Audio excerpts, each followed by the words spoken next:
It's Friday, and it's the day after the SBR September 2022 exam. And I want to share with you and summarize with you my first reaction to the exam sitting as based upon my student experiences. And there's three things I want to do. First of all, I want to tell you it was a time-pressured exam.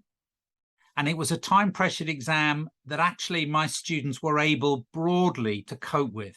But SBR is always time-pressured. Secondly, I want to tell you about the curious incident of the dog in the night. But I'll come back to that later. And thirdly, I want to take you through question by question what came up. So question one is groups. It always is.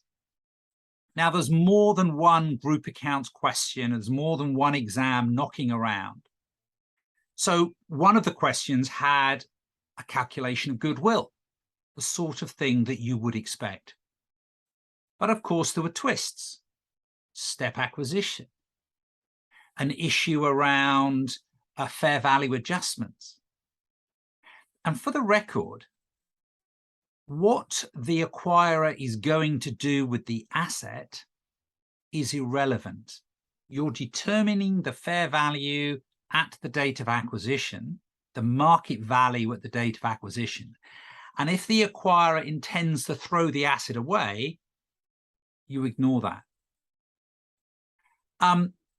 One of the questions had PEA being tested, power, exposure, ability to use the power. Yes. Is a 45% holding a subsidiary? It can be. The question would have given out various facts and scenarios to explain and expected you to discuss them in the context of the definition of a sub being control and not a number. And I suspect from the information that I've picked up, it probably was a sub with a 55% NCI as a result. I was pleased to hear that joint operations got tested or appear to have got tested. And that was nice because that was a very recent article of mine that I wrote. Question two, ethics. Of course it's on ethics. Well, there's normally other issues in there as well. And some people said there was a revenue problem where there was an issue about deciding on performance obligations. Echoes of my mock there, echoes of FR there, really. Shows that breadth is really important. It shows that accounting, the basics are really important because revenue comes up at FR, really. But I still cover it again because it comes up again at SBR. Some question twos had expected credit losses on financial assets. Now, that's not FR at all. Yeah, that's getting pretty technical. So some described the ethical issue as fairly standard in the context of self-interest and intimidation. Others highlighted an insider trading aspect, which seemed to have a resonance with a question I wrote and was a marked assignment on my revision course called Genge, where there was a suspicion of insider trading and action had to be given.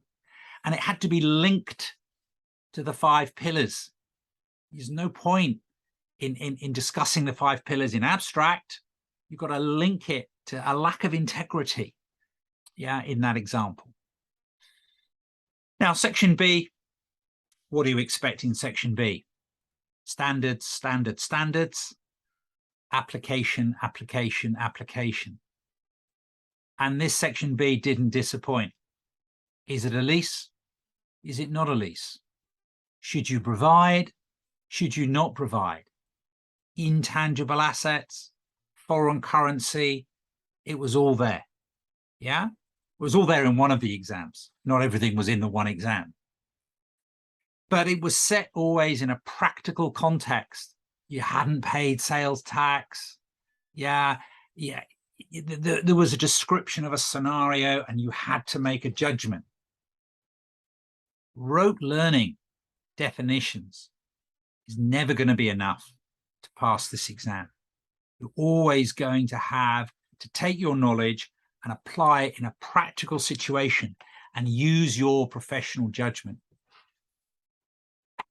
Section B, for many students, also had what appeared to be quite a big question on a current issue: climate change, sustainability reporting.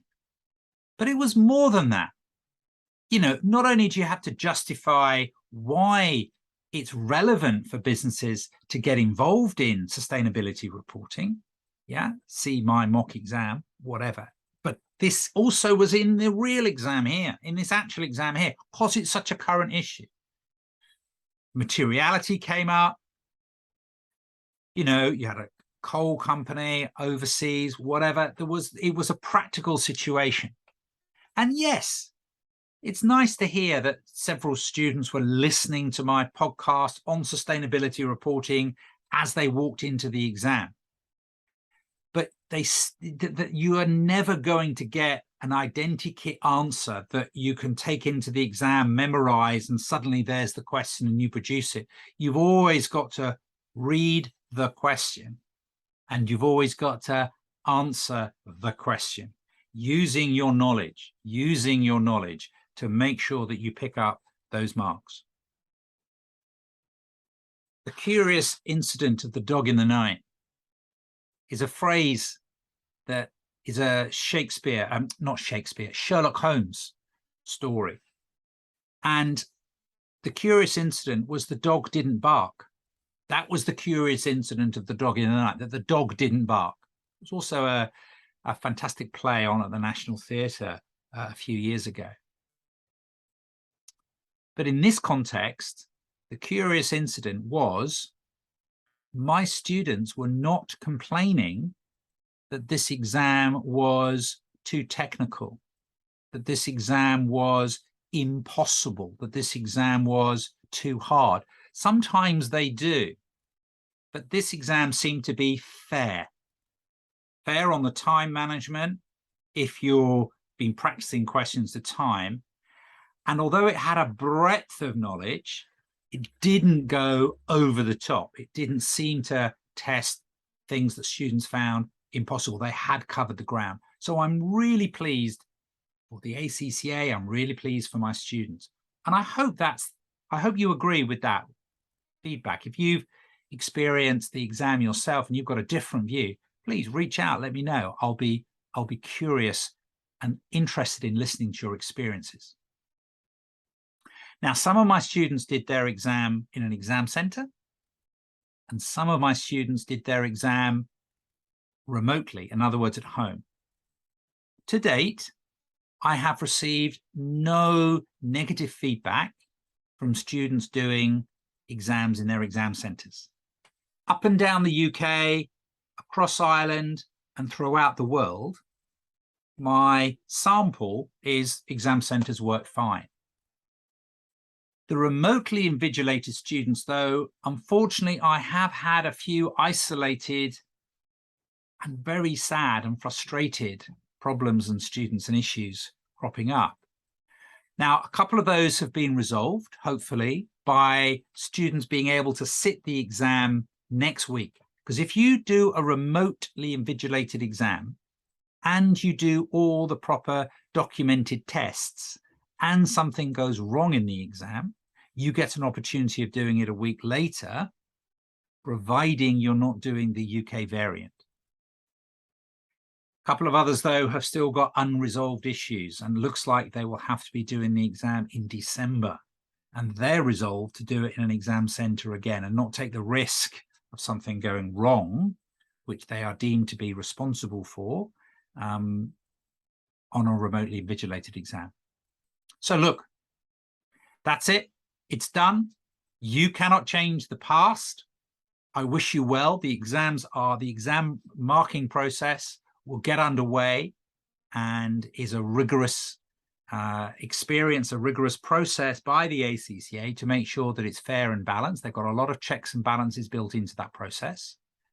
Good luck to everybody waiting on results.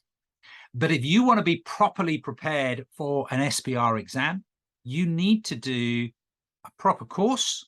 I can help you with that. You need to do mock exams, get feedback, improve, go on a journey, and I can certainly help you do that as well. So please, you know how to find me, reach out, and I will help you with your SBR. Thank you very much indeed. Thank you for listening.